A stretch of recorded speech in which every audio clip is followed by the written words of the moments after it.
नमस्कार छात्रों, आप सभी का स्वागत करते हैं आपके अपने YouTube चैनल डियर लर्नर्स पर। और जैसा कि आप जानते हैं, मैं हूं शशांक तिवारी और आप पढ़ रहे हैं यानी मेरे साथ यानी शशांक तिवारी के साथ हिंदी का सेक्शन। कल मैंने आपको करा दिया था, क्या कहते हैं, यण संधि तक, वृद्धि संधि के बाद यण संधि तक करा दिया था। आज मैं आयाति संधि करा करके स्वर संधि को समाप्त करूँगा और उसके बाद मैं व्यंजन संधि को शुरू करूँगा।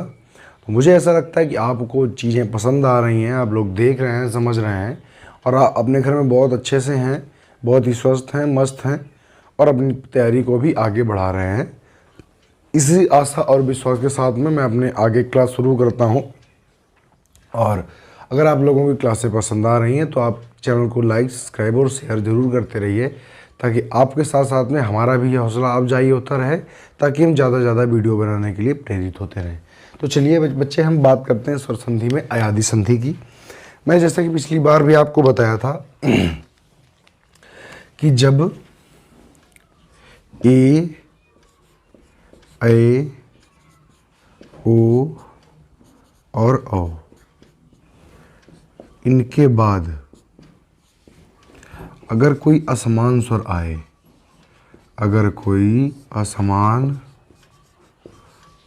आए, इनके बाद यदि कोई असमान स्वर आए तो क्या होता है? तो आप कहते हैं कि सर जी, होता ये है कि जो ए होता है ये ऐ में बदल जाता है। क्या बदल जाता है? ऐ में। और जो बड़ा ऐ होता है ये बदल जाता है आय में। ओ होता है ये बदल जाता है अव में, और जो ऐ होता है वो बदल जाता है आव में। सब में हलंत रखते क्योंकि सब आधे होते हैं और आगे वाली मात्रा से पूरे होते हैं। आयाति संधि का नियम क्या था कि अगर ए, ऐ, ओ, औ के बाद में कोई असमान स्वर आए तो ए बदल जाता है ऐ में, ऐ बदल जाता है आय में, ओ बदल जाता है अव में, औ बदल जाता है आव में। चूँकि ये छोटा है तो इसलिए ऐ में बदला, और ये बड़ा होता है इसलिए आय में बदला। ओ छोटा है तो औ में बदला और औ बड़ा है तो आव में बदला। ठीक है, तो ये परिभाषा होती है। तो अगर हम यहाँ पर इसकी परिभाषा लिखने की कोशिश करें, प्यारे बच्चे, परिभाषा लिखने की कोशिश करें तो परिभाषा इसकी कैसे लिखेंगे? तो परिभाषा इसकी हो जाएगी, यदि प्रथम पद के अंत में ए, ऐ, ओ और औ दिया हो तथा तृतीय पद की शुरुआत में कोई असमान स्वर आए, या ऐसे लिख दो, तथा इनके बाद कोई असमान स्वर आए, तथा इनके बाद कोई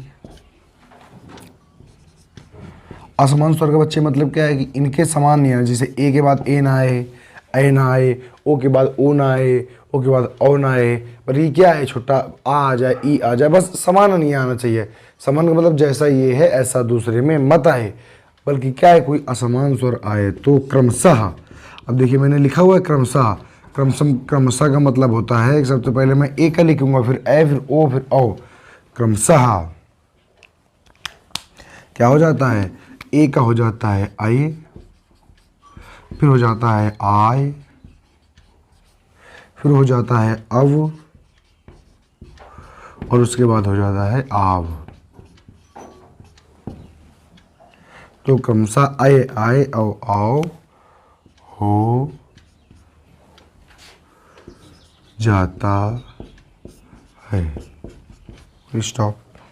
तो आप देख रहे हैं कि मैंने दोनों प्रकार से आपको बताया कि प्यारे बच्चे, अगर ए के बाद में असमान स्वर आए, ए के बाद में असमान स्वर आए, ए के बाद में असमान स्वर आए तो ऐ में बनता है, ऐ के बाद असमान स्वर आए तो आय में बनता है, ओ के बाद असमान स्वर आए तो औ बनता है, और औ के बाद असमान स्वर आए तो आओ बनता है।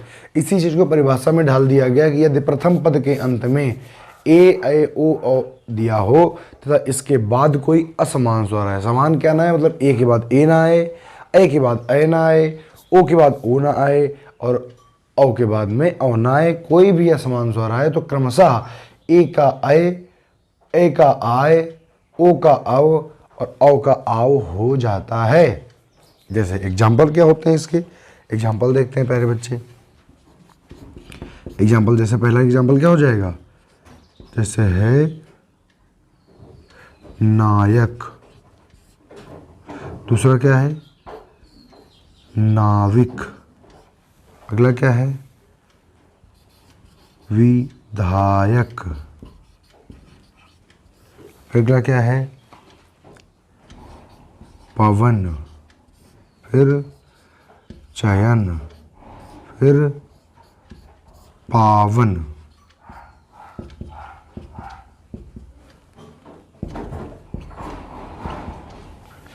ठीक है, अब देखो इनके विच्छेद कैसे होंगे, विच्छेद कैसे करेंगे। देखो नायक लिखा हुआ है, आपको कहाँ पे देखना होता है, आय कैसे देखेंगे। देखो लिखा हुआ है बड़ा का डंडा और ये, तो अगर हम इसको लिखना चाहें तो इसको आय ही तो लिखेंगे। देखो अगर इसको यहाँ पर निकालना चाहें तो ये आय ही तो होगा, आय, ये बड़ा आ है और ये आ है तो आय निकल गया। जैसे ही आपने देखा कि ये आय है तो आपको याद आ गया कि जो आय था और ये कैसे होगा, आय हमेशा आता है या आधा, और ये जो या आता है ये पूरा कैसे होता है। देखो ऐसे लिखा हुआ है, ये लिखा है ना धन आय धन अक, ये देखो ऐसे लिखा हुआ है ना धन आय धन अक, ना ये लिखा हुआ है, ये लिखा हुआ है आय, ये लिखा है अक। तो ये जो या होता है ये आधा होता है, तो पूरा कैसे होता है, पीछे वाली मात्रा लेकर के पूरा हो जाता है। जब पीछे वाली मात्रा छोटा आ ले लेगा तो ये हो जाएगा पूरा, तो हो जाएगा ना, इसकी ये मात्रा चढ़ जाएगी ना और ये इससे लेके हो जाएगी या नायक ऐसे। तो अगर हम इसके विच्छेद की बात करें तो बताओ बच्चों क्या आएगा। तो अगर विच्छेद की बात करें तो हो जाएगा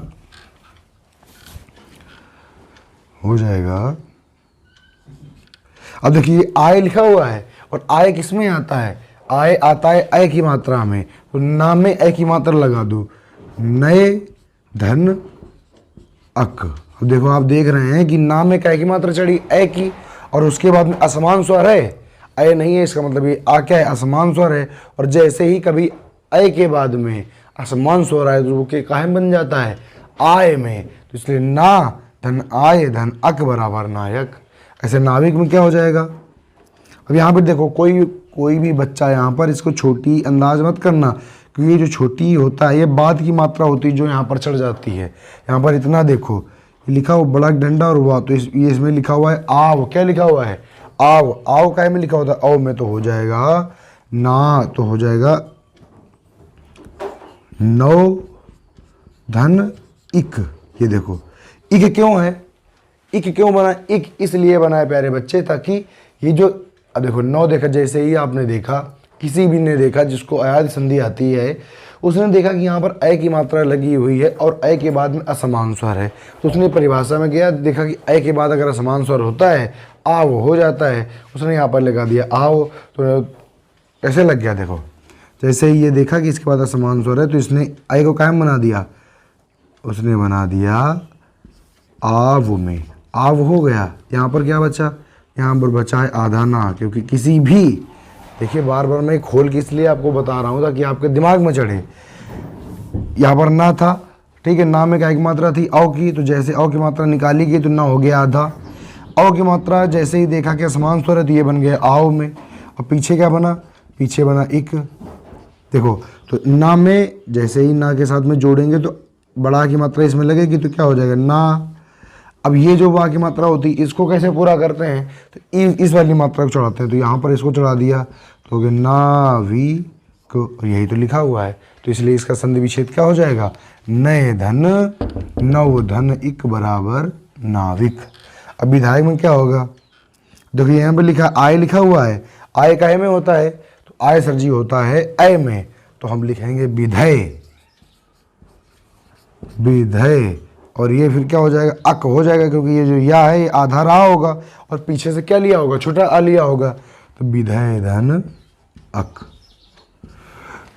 इसमें आ जाओ, इसमें क्या लिखा है अव, देखिए आपकी नज़र होनी चाहिए औ क्यों लिखा है, क्योंकि पा आधा हो जाता होगा तो यहाँ पर जो आ है छोटा आ आता होगा वही तो इसको पूरा कर रहा होगा।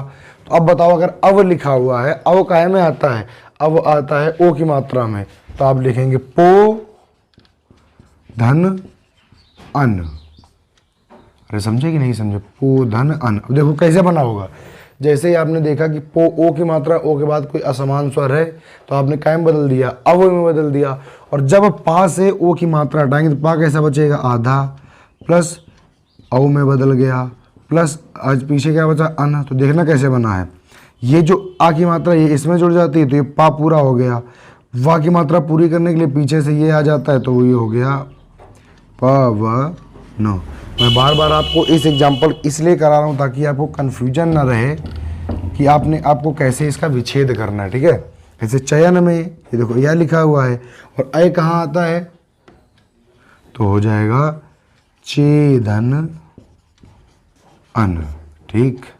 फिर लिखा है पावन, आव लिखा हुआ है तो हो जाएगा पवधन अन।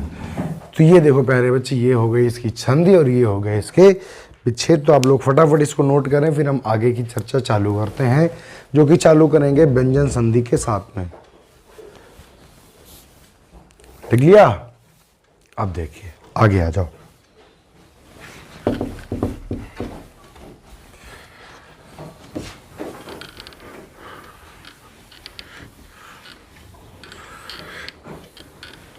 देखो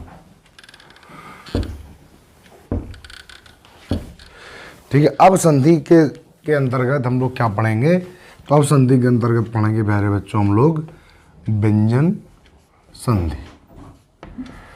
अब देखिए जैसे कि अभी अभी आपने पढ़ा स्वर संधि, और स्वर संधि में आप पढ़ा स्वर संधि के कितने भेद होते हैं, परंतु आपकी जानकारी के लिए बता दूं जो व्यंजन संधि होती है इसका कोई भेद नहीं होता है।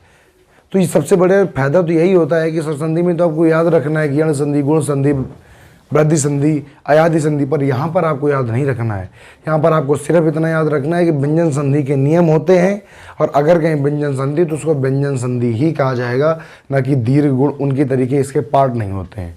इसमें नियम चलते हैं कि अगर ये नियम को फुलफिल कर रहा है, अगर ये नियम उस पर लग रहा है तो वह व्यंजन संधि हो जाएगी। समझे कि नहीं? तो उन्हीं नियमों के अंतर्गत आज हम पढ़ेंगे व्यंजन संधि का पहला नियम। आप लोग बहुत ही दिमाग से पढ़िएगा। व्यंजन संधि थोड़ी सी डिफिकल्ट है पर कठिन नहीं है कि ये आए ही ना, ऐसा नहीं है। देखो नियम, अब नियम सेम टू सेम वही है। इसमें भी दो पद होते हैं, इसमें भी क्या होते हैं, इसमें भी दो पद होते हैं। इसमें भी प्रथम पद का आखिरी वर्ण देखा जाता है, इसमें भी द्वितीय पद का शुरुआत का वर्ण देखा जाता है। लेकिन अभी तक हम क्या देख रहे थे, अभी तक हम व्यंजन केवल स्वर केवल देख रहे थे, अभी हम स्वर और व्यंजन दोनों देखेंगे नियम के हिसाब से। तो पहला नियम बेटा ये कहता है, ध्यान से सुनना, पहला नियम कहता है यदि प्रथम पद का अंतिम वर्ण कहेगा, कहता है प्रथम पद का अंतिम वर्ण, यदि प्रथम पद का अंतिम वर्ण प्रत्येक वर्ग का प्रथमाक्षर हो, प्रत्येक वर्ग का प्रथम अक्षर हो। अब ध्यान से सुनते जाना। और प्रत्येक वर्ग हमारे पास कितने होते हैं, 5। कौन कौन से, का वर्ग, चा वर्ग, टा वर्ग, ता वर्ग, पा वर्ग। तो कहता है कि यदि प्रथम वर्ग का अंतिम वर्ण क्या होना चाहिए, होना चाहिए प्रत्येक वर्ग का प्रथमाक्षर हो। अब प्रथमाक्षर में कौन कौन आएगा, तो आएगा का, चा, टा, ता और पा। यदि प्रथम पद का अंतिम वर्ण प्रत्येक वर्ग का प्रथमाक्षर हो, मतलब किसी भी वर्ग का प्रथम अक्षर हो, चाहे वो का हो, टा हो, ता हो, पा हो या टा हो, ठीक है। इसके बाद में तथा लिख देता हूं यहां पर, तथा इसके बाद में क्या है, द्वितीय पद क्या हो, तथा द्वितीय पद कोई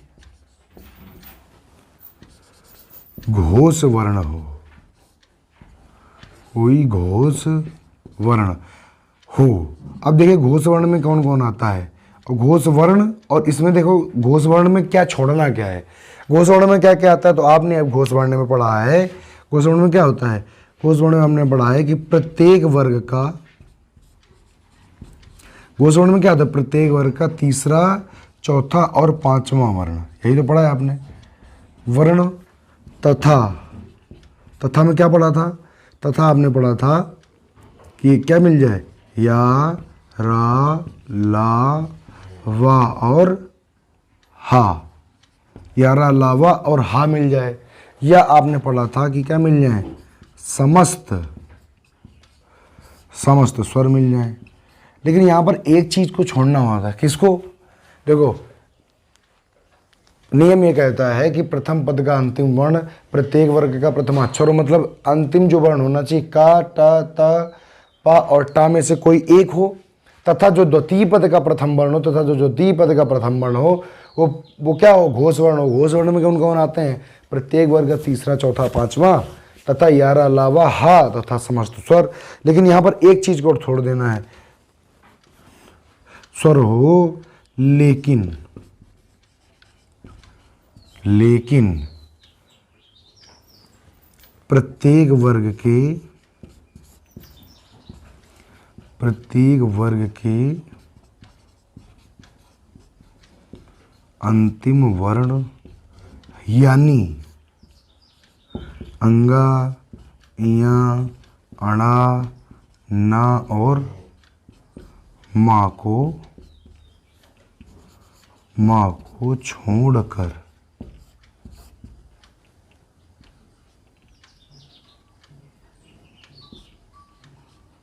ठीक, इसको छोड़कर। अब समझ गए कि नहीं समझ गए, अब देखो समराइज करो। यदि प्रथम पद, यदि भाई संधि है तो उसमें दो पद होंगे, एक होगा प्रथम पद, एक होगा द्वितीय पद। तो यदि प्रथम पद का अंतिम वर्ण मतलब ये वाला, प्रत्येक वर्ग का प्रथम अक्षर मतलब का, चा, टा, ता, पा में कोई हो, तथा द्वितीय पद का प्रारंभिक वर्ण क्या हो, प्रत्येक वर्ग का घोष हो, लेकिन घोष में बस छोड़ किसको देना है, अंगा, इया, अड़ा, ना, मा, ये नहीं आने चाहिए। इनको छोड़ करके बाकी कोई भी घोष वर्ण हो तो क्या होता है, तो ये वाला जो होता है, ये वाला कायम बदल जाता है, ये वाला अपने वर्ग के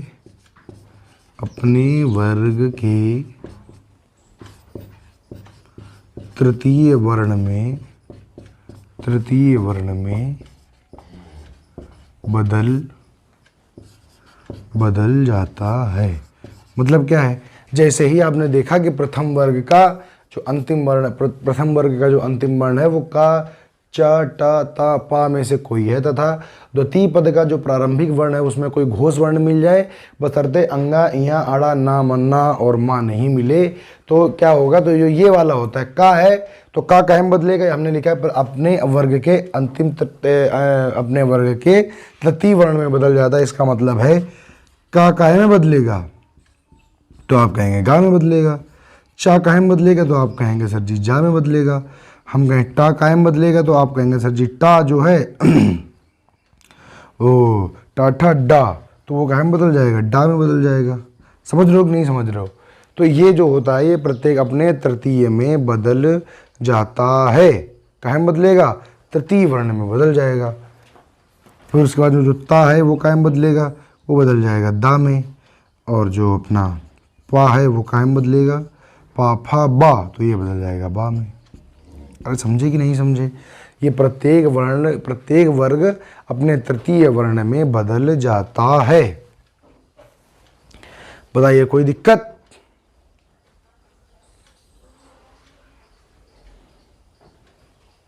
ठीक है, अब देखिए इससे एग्जाम्पल देख लीजिए। एग्जाम्पल क्या है इसके, तो एग्जाम्पल जो हमने पहले लिखा, हमने लिखा वाक, क्या लिखा हमने लिखा वाक धन जाल, वाक धन जाल।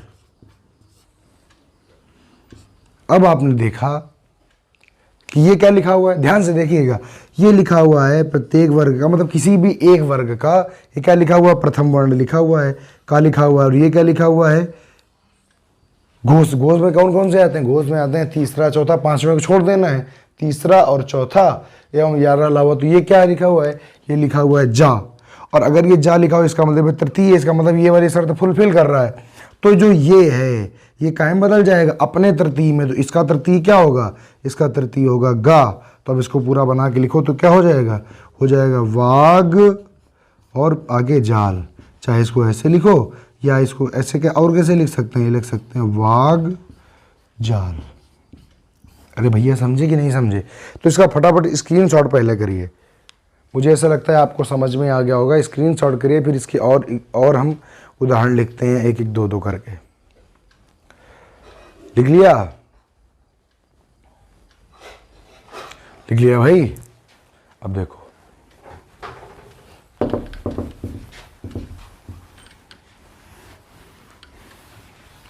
देखिए व्यंजन संधि को आराम आराम से समझिएगा, एक नियम करके आपको कन्फ्यूजन नहीं होगा। और अगर सब मिला के पढ़ने की कोशिश करेंगे तो फिर आपको कन्फ्यूजन जरूर होगा, इसलिए एक एक करके पढ़ेंगे। देखो हमने क्या कहा, हमने कहा ये देखो समराइज करके लिखते हैं। हमने कहा अगर क च ट त और पा के बाद में कोई क्या मिल जाए, कोई घोष वर्ण मिल जाए, और घोष वर्ण में होना क्या नहीं होना चाहिए, अंगा इया अड़ा ना और मा ना हो। अगर किसी भी प्रत्येक वर्ग के प्रथम वर्ण के बाद में घोष वर्ण मिल जाए जिसमें क्या ना हो, अंगा इया ना और मा नहीं होना चाहिए, तो ये जो होते हैं ये अपने तृतीय में बदल जाते हैं, तृतीय में बदल जाते हैं। इनका तृतीय क्या होता है तो बताइए, इनका तृतीय, इसका तृतीय क्या होगा, इसका तृतीय होगा गा, इसका तृतीय क्या होगा, ये होगा जा, इसका तृतीय क्या होगा, होगा डा, इसका तृतीय क्या होगा, होगा ता था दा, ये हो जाएगा दा, और इसका तृतीय क्या होगा, हो जाएगा बा। तो ये अपने इसमें बदल जाते हैं। ये है नियम, इसको हमने छोटा करके लिख दिया। अब इससे कुछ एग्जाम्पल भी देख लेते हैं। जैसे वाग धन दत्ता जैसे लिखा हुआ है, एग्जाम्पल अगला लिखा हुआ है दिक धन। तो जैसा कि आपने देखा कि ये नियम कैसा था, तो नियम इस प्रकार से था कि इसमें बदल जाता है। जैसे एग्जाम्पल में क्या लिखेंगे, दिक धन गज, पहला एग्जाम्पल। दूसरा हम लिखेंगे वाग धन दत्ता, क्या लिखेंगे, वाग धन दत्ता। तो दूसरा एग्जाम्पल ये हो गया। अगला हो गया अच धन अंत, क्या हो गया, अगला हमने लिख दिया अच धन अंत। अब देखिए इनकी हम क्या करेंगे, इनको हम संधि विच्छेद करके आगे लिखो। जैसे आपने देखा कि लिखा हुआ है दिक धन गज, ये क्या लिखा हुआ, का लिखा हुआ है, और का के बाद क्या है, कोई घोष वर्ण के अंतर्गत ये तो है। घोष वर्ण में क्या क्या होता है, तीसरा चौथा, पांचवा को छोड़ देते हैं, तथा या रा ला वा एवं हा, और इसके बाद में साथ में समस्त स्वर। तो इनमें से कोई भी आ जाओ, तीसरा देखो होता ही है, देखो लिखा हुआ है तीसरा, इसका मतलब अब जो संयोग बना तो ये कायम बदलेगा, ये बदलेगा अपने तरतीब में। और का तरतीब होता है गा, तो अगर इसको लिखे तो ऐसा हो जाएगा दिग और गज, दिग और प्लस गज हो गया। अब इसको जोड़ के लिख दो तो हो जाएगा दिग्गज। ठीक, वाक धन दत्ता ये लिखा हुआ है का, और ये देखो लिखा हुआ है तीसरा, इसका मतलब उसके अंतर्गत आ रहा है, तो गाँव चेंज हो जाएगा, गा में तो हो जाएगा वाग दत्ता। ठीक, फिर देखो अच धन अंत, ये क्या आ बना हुआ है, और स्वर देखो कहाँ पे आते हैं, उसमें आते ही आते हैं, काय में चेंज हो जाएगा, अपने जा में चेंज हो जाएगा, चा काय में चेंज होगा जा में, तो हो जाएगा अजंत। क्या हो जाएगा, अजंत हो जाएगा। अरे समझे कि नहीं समझे? फिर आगे अगर इसी में और लिखने की कोशिश करें अगर आपसे कहा जाए कि आप देखिए जो फेमस एग्जाम्पल है इसके, आपसे कहा जाए बताओ अब्ज का संधि विच्छेद बताओ और अब्द का संधि विच्छेद बताओ, तो आपने देखा कि बीच में क्या है, तो आपने देखा बीच में आधा बा, और आधा बा कहाँ पे होता है, इसी नियम में होता है, क्योंकि तृतीय इसी में बनता है, और बा क्या है, तृतीय है, इसका मतलब ये तृतीय में आता है। तो अगर तृतीय बा तृतीय किसका होता है, पा का, तो आप इस ऐसे नहीं लिख सकते अप धन जा, और जब आप लिखेंगे अप धन जा, देखो यहाँ पर देखिए पा, और पा के बाद जैसे आपने देखा कि है जा, इसका मतलब तृतीय है, तृतीय है चतुर्थ या और कोई हो तो इसमें है, कायम चेंज हो जाएगा, आधा बा में तो हो जाएगा अब्ज। फिर लिखा है अब्दी, तो हो जाएगा अप धन दा, अप धन दा, तो ये भी हो जाएगा अब्ज और अब्द। यहाँ पे लिखा होता अब्दी, ठीक है, और अब्जी, तो उसमें भी ऐसा ही हो जाता। बताइए बात समझे कि नहीं समझे हैं? अगर आपसे कहा जाए कि इसका संधि विच्छेद करके दिखाओ, किसका? सद्बुद्धि, बोल दिया जाए कि भैया सद्बुद्धि का संधि विच्छेद करके दिखाओ। आप देखेंगे बीच में लिखा हुआ है दा, दा कैसा है? तृतीय है, इसका मतलब है कि पहला नियम लग रहा होगा। तो यहां पर अब दा काय में चेंज होगा? ता में, तो हो जाएगा सत धन बुद्धि, तो हो जाएगा सत बुद्धि, सत धन बुद्धि है। जैसे ही देखा बा लिखा हुआ है, बा क्या है? तीसरा है, तो ये वाला नियम लागू हो जाएगा। फटाक से स्क्रीनशॉट करो और एक नियम और पढ़ाते हैं, उसके बाद क्लास को खत्म करते हैं यहीं पे, ठीक है? चलिए देखिए,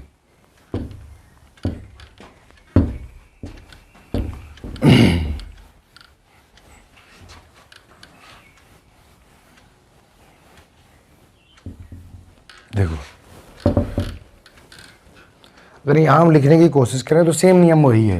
प्रत्येक वर्ग के प्रथम वर्ग का क्या हो जाए? का मिल जाए या चा मिल जाए, टा मिल जाए, ता मिल जाए और पा मिल जाए, इनमें से कोई एक मिल जाए। और साथ में क्या होना चाहिए? तो साथ में अगर अभी हमने देखो तुमको पंचमाक्षर छुड़वाते थे, पांचवा अंगा इया आड़ा, अब अगर वो मिल जाए, अगर अंगा मिल जाए, इया मिल जाए, अणा मिल जाए, ना मिल जाए और माँ मिल जाए, क्या क्या मिले? अंगा मिले, इया मिले, ना मिले और ना मिले और माँ मिले। अगर का चा टा पा आदि के बाद में ये मिल जाए तो क्या होता है? अभी ये काहे में बदल रहे थे? अभी अपने तृतीय में बदल रहे थे, अब ये अपने लिख दो अपने पंचमाक्षर या पांचवें अक्षर में बदल जाते हैं, पांचवें अक्षर में बदल जाते हैं। तो बताओ का कायम बदलेगा? तो प्यारे बच्चे का बदल जाएगा अंगा में, चा बदल जाएगा इया में, टा बदलेगा अणा में, ता बदलेगा ना में और पा बदलेगा काहे में? माँ में। समझे कि नहीं समझे? तो अब इसी में लिख लेते हैं उदाहरण, जैसे लिखा हुआ है उत धन माद, उत धन माद बराबर। अब देखो क्या है? ता, और ता के बाद में अगर कोई तीसरा चौथा वर्ण आया होता, कोई स्वर आया होता, यारा लावा हा में कोई आया होता, तो क्या करते? तो सर जी हम करते कि ये अपने तीसरे में बदलता, लेकिन अभी यहाँ पर आया हुआ है माँ, मतलब पंचमाक्षर आया हुआ है। तो चूंकि पंचमाक्षर आया है तो ये जो ता है ना, ये वाला ता, तो ये जो ता है ये अपने पांचवें में बदल जाएगा। तो ता का पांचवा क्या होगा? ना, आधा ही तो आएगा। तो आप लिख देंगे उन और माद, ठीक है? समझे कि नहीं समझे? और अगर इसी में अगला एग्जाम्पल लिखें तो एक बहुत ही आता है, फेमस एग्जाम्पल है, आता है अम्मय। क्या आता है? अम्मय को कहते हैं, अम्मय का संधि विच्छेद करके दिखाओ। जैसे ही आपने देखा कि बीच में क्या है? पूरा माह है, आप समझ गए कि ये अगर पूरा माह है तो द्वितीय नियम से कहीं ना कहीं रिलेट कर रहा है। तो आप लिखेंगे अप और धन मय, अप धन मय। जैसे ही आपने देखा कि इधर है पा, ठीक है, और इधर क्या है? माँ है, मतलब पंचमाक्षर, और पंचमाक्षर जब होता है तो ये अपने पंचमाक्षर में बदल जाता है। तो ये पा का है, मतलब पा का पंचमाक्षर क्या होता है? तो पा का पंचमाक्षर होता है प्यारे बच्चे जो होता है माँ, तो इसलिए वो माँ में बदल गया। एक एग्जाम्पल और ले लेते हैं, लिखा हुआ है दिक धननाथ, दिक धननाथ। जैसे ही देखा का लिखा हुआ है और का के बाद लिखा हुआ है ना, तो का काय में चेंज होगा? अपने पांचवें में चेंज होगा। तो ये हो जाएगा प्यारे बच्चे दिंग और नाग, दिंगनाथ। ऐसे हो जाएगा। ये समझ पाए कि नहीं समझ पाए? ऐसे लिख दो शट धन मुख, सट धन मुख। अब देखो टा के बाद क्या आ रहा है? माँ, तो बताओ टा काय में चेंज होगा? तो टा प्यारे बच्चे चेंज हो जाएगा अणा में, तो हो जाएगा क्षण मुख। क्या हो जाएगा? क्षण मुख। बताओ बात समझे कि नहीं समझे? तो जो दूसरा नियम था वो क्या कहता था? तो दूसरे नियम ने प्यारे बच्चे कहा कि अगर कभी भी किसी भी प्रथम अक्षर, किसी भी वर्ग के प्रथम अक्षर के बाद में अगर अंगा, या, ड़ा और ना और मा आ जाए तो वहाँ पर क्या होता है, ये अपने 5 में बदल जाते हैं। और इसी के बाद में तीसरा चौथा वर्ण, प्रत्येक वर्ग का तीसरा चौथा वर्ण या, रा, ला, वा एवं समस्त स्वर आए तो यही अपने तीसरे में बदल जाते हैं। देखो प्यारे बच्चे, जो व्यंजन संधि उसके नियम को बहुत ही आराम से पढ़िएगा, बहुत ही तल्लीनतापूर्वक और बहुत ही आराम से पढ़िएगा, क्योंकि ये नियम होते बहुत प्यारे हैं, होते सरल हैं, परंतु अगर एक दिन में खाने की कोशिश करेंगे तो भी डाइजेस्ट नहीं कर पाएंगे, क्योंकि कहीं ना कहीं नियम में, हर नियम में आपको बदलाव मिलेगा और बड़ा ही नज़दीकी बदलाव होता है, इसलिए आपको याद रखना होगा। ठीक है, बाकी आप लोग अच्छे से पढ़िए और अपनी सफलता को सुनिश्चित करिए। अगली वीडियो हम आपसे मिलते हैं इसी के अगले पार्ट में स्वर व्यंजन संधि की और अगले नियम के साथ। तब तक के लिए नमस्कार, राम राम।